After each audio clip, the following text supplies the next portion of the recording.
ओम शांति। हिमाचल में यहाँ पर आप पहाड़ों पर आइस काफ़ी टाइम देख सकते हैं और काफ़ी क्लियर दिखाई देता है। यहाँ का मौसम बहुत ठंडा है, बारिश तो हमेशा होती रहती है और ग्रीनरी भी बहुत अच्छा है यहाँ का। यहाँ ग्रीनरी तो है, साथ ही साथ लोगों को यहाँ गार्डनिंग करना भी बहुत अच्छा लगता है।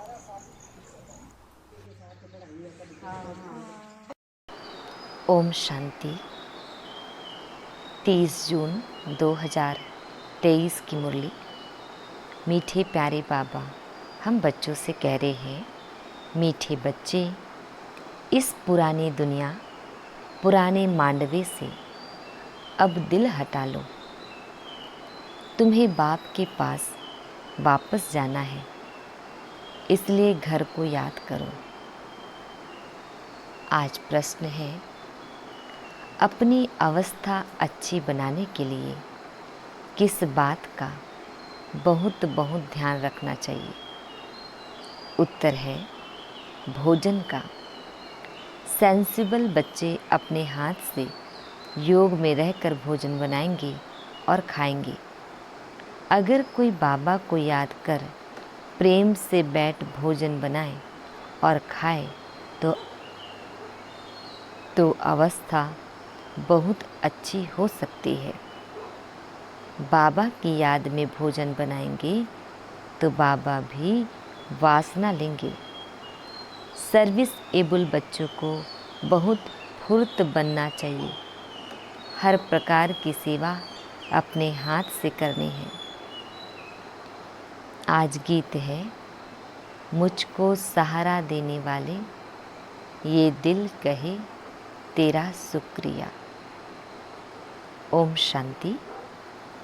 बच्चों प्रति बाप बैठ समझाते हैं। बच्चे जानते हैं हम आत्माएं परम पिता परमात्मा बाप से सुन रही हैं। आगे सत्संगों में तुम ऐसे नहीं समझते थे कि हम आत्माएं परम पिता परमात्मा से सुन रही हैं। यहाँ बच्चे बाप के और बाप बच्चों के सम्मुख है। बाप निराकार है और आत्मा भी निराकार है। कितने ढेर के ढेर बच्चे हैं, यह बाप बिगर और कोई कह ना सके। जो बाप के सम्मुख ब्राह्मण ब्राह्मणियाँ हैं, उनको ही बाप बैठ समझाते हैं। तुम जानते हो इस समय सब पाप आत्माएं हैं। यह कोई पुण्य आत्माओं की दुनिया नहीं है। पुण्य आत्माओं की दुनिया सतयुग को कहा जाता है। अभी तुम बच्चों को बेहद का बाप राजयोग सिखला रहे हैं। अब बाप कहते हैं, इस पुरानी दुनिया में देह सहित जो कुछ है उनको भूलना है।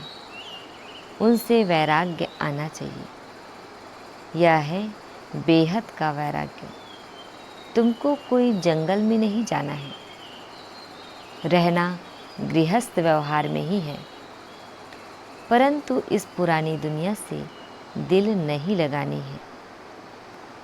यह कलयुग का मांडवा है। इस मांडवे में जब सतयुग था तो देवी देवताओं का राज्य था, उन्हों का पाठ बजता था। अब यह मांडवा पुराना हो गया है।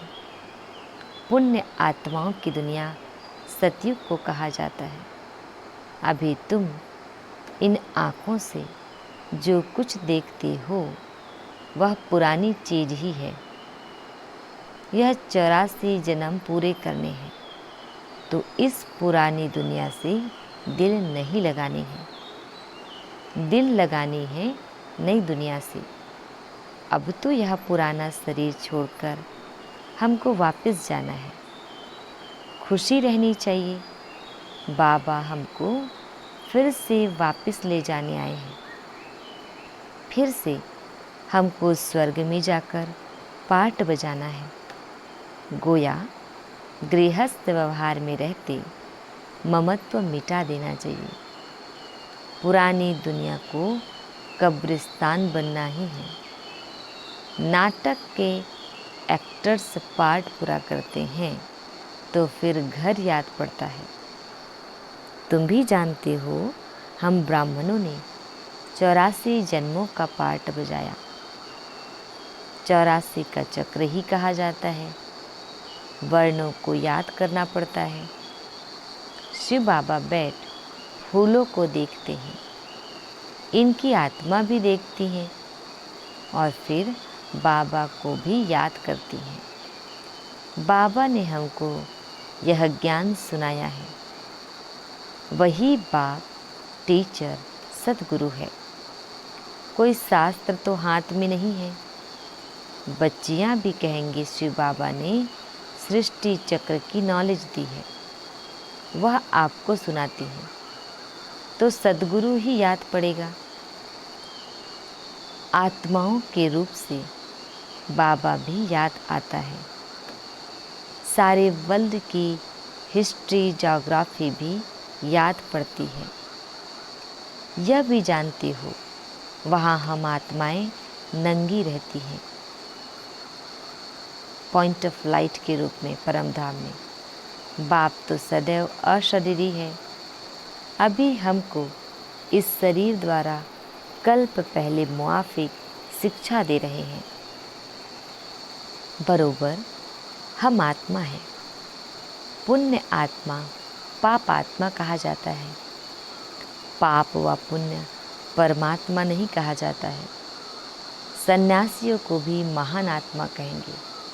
अगर परमात्मा सर्वव्यापी हो तो महान परमात्मा कहा जाए।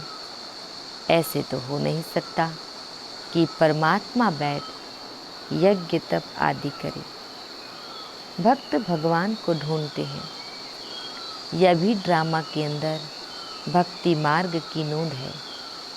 तुमको फिर से 21 जन्म सुख भोग, फिर 63 जन्म भक्ति मार्ग के अंदर चक्र में आना है। तुम जानते हो, हमारा पाठ सबसे न्यारा है। हर एक अविनाशी आत्मा को अविनाशी पार्ट मिला हुआ है। शरीर तो खत्म हो जाता है। आत्मा कहती है, हमने 84 जन्म का पार्ट बजाया। अभी हमको पार्ट पूरा करके वस्त्र छोड़ना है। इनमें ममत्व नहीं रखना है। आत्मा ही सब कुछ करती है। आत्मा पढ़ती है, कहती है हमने इतना पढ़ा है इन ऑर्गन्स द्वारा। आत्मा इनसे निकल जाती है तो शरीर को मुर्दा कहा जाता है। आत्मा कहती है, मैं अमर हूँ, तुम्हारी बुद्धि में अभी रहता है। बरोबर इस बेहद के ड्रामा में हमारा 84 जन्म का पार्ट है। अनेक एक्टर्स भिन्न भिन्न धर्म के हैं। भारत की बड़ी भारी महिमा है। क्रिश्चियन लोगों को भी भारत के लिए रिगार्ड है। समझते हैं भारत ही प्राचीन है। उस समय क्रिश्चियन नहीं थे, परंतु वह सिर्फ कहने मात्र कह देते हैं कि भारत प्राचीन था, जानते नहीं हैं।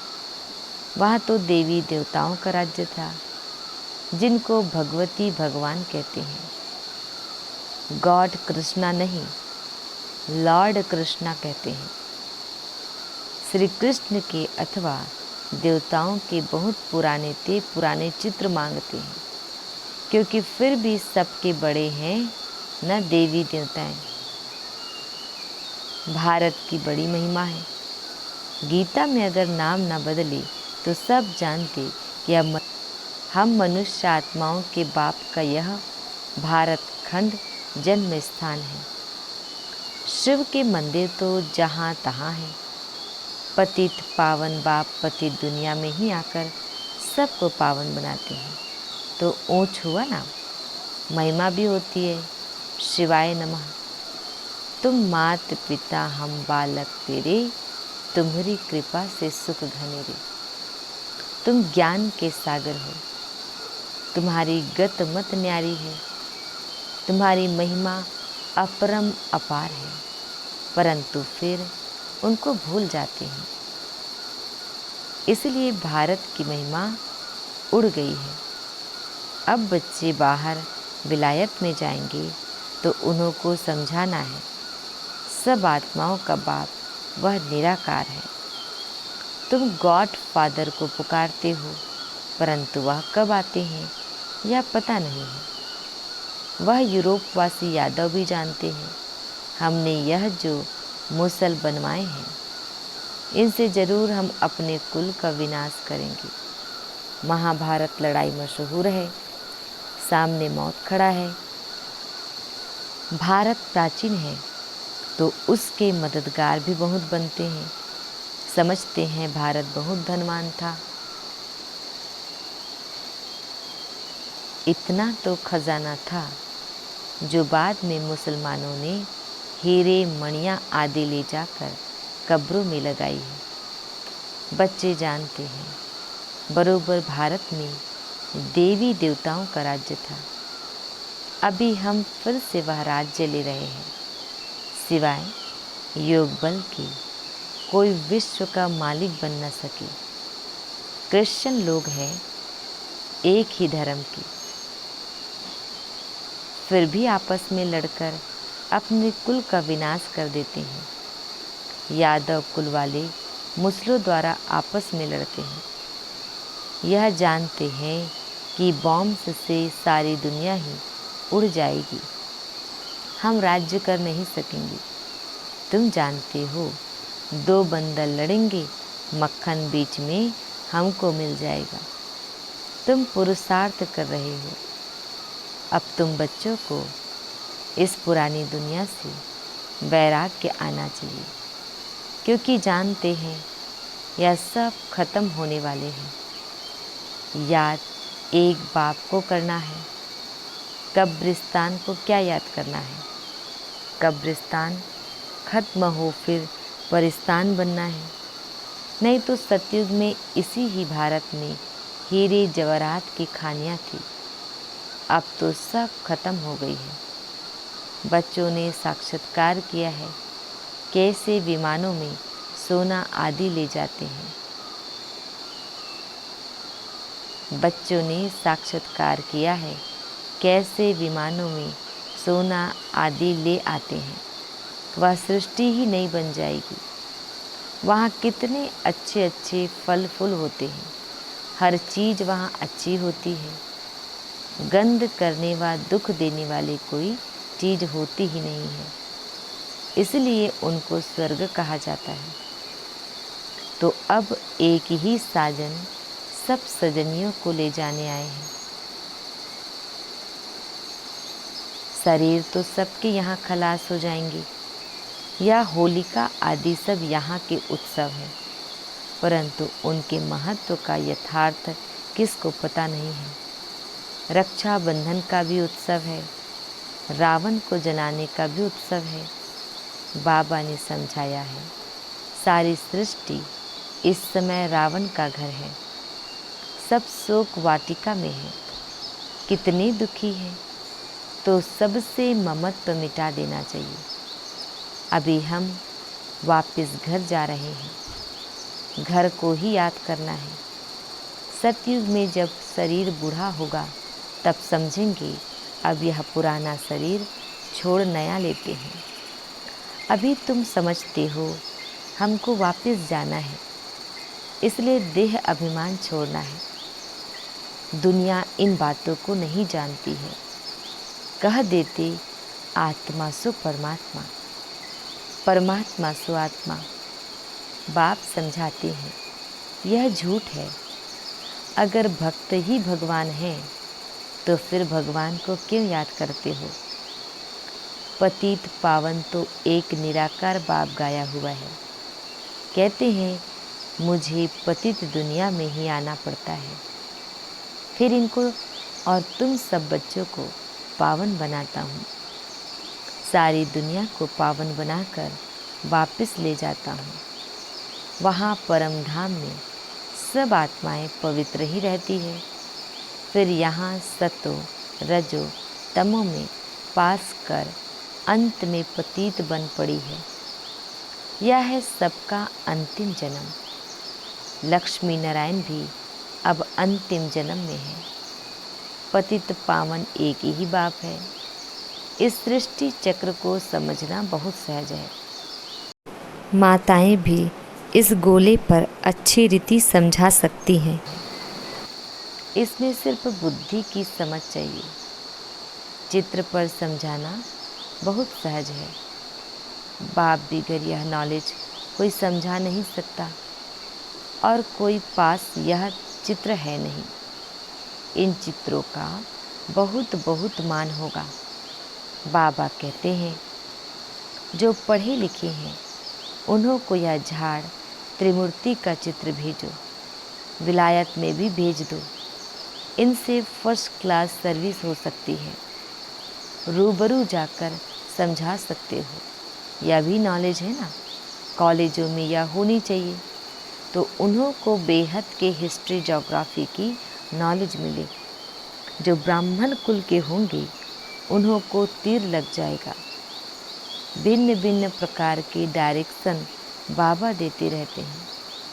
बच्चों को कभी जोश आता है, फिर ठंडे सोडा वाटर हो जाते हैं। बड़ी बड़ी यूनिवर्सिटी में यह चित्र दो। चित्र जाएंगे तब तो किसको तीर लगेगा ना। विलायत के बड़े बड़े आदमियों को फ्री दो। बेहद का बाप कहते हैं, तुम फ्री दे सकते हो, परंतु ऐसे नहीं। ट्राम व बस में जो मिले उनको देते रहो। लायक भी देखना है। इनमें बड़ी अच्छी नॉलेज है। बड़े बड़े दुकानों पर भी दे सकते हो। मेहनत करनी चाहिए ना। सर्विस एबल बच्चे सर्विस कर सकते हैं। हर एक की अपनी अपनी सर्विस है। माताओं को भी घर में सर्विस करनी है। चित्र उठाकर फिर प्यार से बैठ समझाओ। छोटे छोटे बच्चों को चित्र पर बताया जाता है ना। कोई 4 मास का बच्चा है, कोई 6 मास का, कोई 2 मास का। अब तुम्हारी बुद्धि में है कि 84 जन्म कैसे लेते हैं। अब ब्राह्मण बने हैं, फिर देवता बनेंगे, फिर क्षत्रिय। ऐसे ऐसे अपने से बातें करनी चाहिए। तुम पारलौकिक बाप से बातें करने वाले हो। यह है विचार सागर मंथन करना। जितनी सर्विस करेंगे उतना इजाफा मिलेगा। तुम गॉडली सर्विस पर हो। बाबा कहते हैं, भले गृहस्थ व्यवहार की संभाल करो, 8 घंटा इस सर्विस में लगाओ।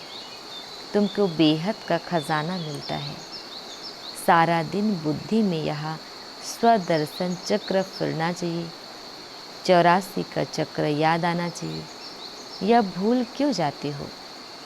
जितना सिमरन करेंगे उतना बाप के गले का हार बनेंगे, फिर विष्णु के गले का हार बनेंगे। घड़ी घड़ी बच्चों को समझाया जाता है। यहाँ धारणा अच्छी होगी क्योंकि यहाँ कोई मित्र संबंधी आदि तो है नहीं। सर्विस एबुल वह जो सारा दिन सर्विस में लगा रहे, बाबा की मुरली सुने, रिपीट करे, नोट करे। टीचर समझते हैं हमारे स्कूल से बहुत पास हो निकले तो गवर्नमेंट इजाफा देगी। तुम ब्राह्मणों को भी ऐसा रहना चाहिए। हम झुंड का झुंड अच्छा तैयार कर बाबा के पास ले जाएं। इसको कहेंगे सेंसिबल। अगर कोई मेहनत नहीं करते तो रिपोर्ट आती है। आराम तो हराम है। टीचर ऐसा फुर्त होना चाहिए जो 10 सेंटर संभाले, इधर उधर भागता रहे। 5-6 घंटा नींद काफ़ी है। बाकी मेहनत करनी चाहिए। अच्छे सेंसिबल बच्चे कोशिश कर भोजन भी अपने हाथ से बनवाएं। अच्छे सेंसिबल बच्चे कोशिश कर भोजन भी अपने हाथ से बनाएंगे। बाबा को याद कर प्रेम से बैठ भोजन बनाएं और खाए तो अवस्था बहुत अच्छी रहेगी। बाबा भी चाहते हैं अपने हाथ से बनावे। बाबा को याद कर बनाएंगे तो बाबा को भी वासना मिलेगी। बाप की याद से बहुत अच्छी उन्नति होगी। स्वदर्शन चक्र फिराते रहो। अच्छा, मीठे प्यारे बाबा, हम बच्चों को विश कर रहे हैं। मीठे मीठे स्किल दे बच्चों प्रति माता पिता बाप दादा का याद प्यार और गुड मॉर्निंग। रूहानी बाप की रूहानी बच्चों को नमस्ते। हम रूहानी बच्चों की रूहानी बाप दादा को याद प्यार गुड मॉर्निंग और नमस्ते नमस्ते नमस्ते। शुक्रिया बाबा, शुक्रिया। धारणा के लिए मुख्य सार है, आज हमें 2 पॉइंट धारण करनी है ज़रूर। फर्स्ट है, अपने आप से व पारलौकिक बाप से बातें कर विचार सागर मंथन में बुद्धि को बिजी रखना है, स्वदर्शन चक्रधारी बनना है। सेकंड पॉइंट है, अभी हम वापस घर जा रहे हैं। यह शोक वाटिका है, इससे ममत्व मिटा देना है। नई दुनिया से अपने दिल लगाने हैं। बाबा हम बच्चों को वरदान दे रहे हैं। दिलाराम बाप की याद द्वारा तीनों कालों को अच्छा बनाने वाले इच्छा मुक्त भाव। डिटेल है, जिन बच्चों के दिल में एक दिलाराम बाप की याद है, वह सदा वाह वाह के गीत गाते रहते हैं।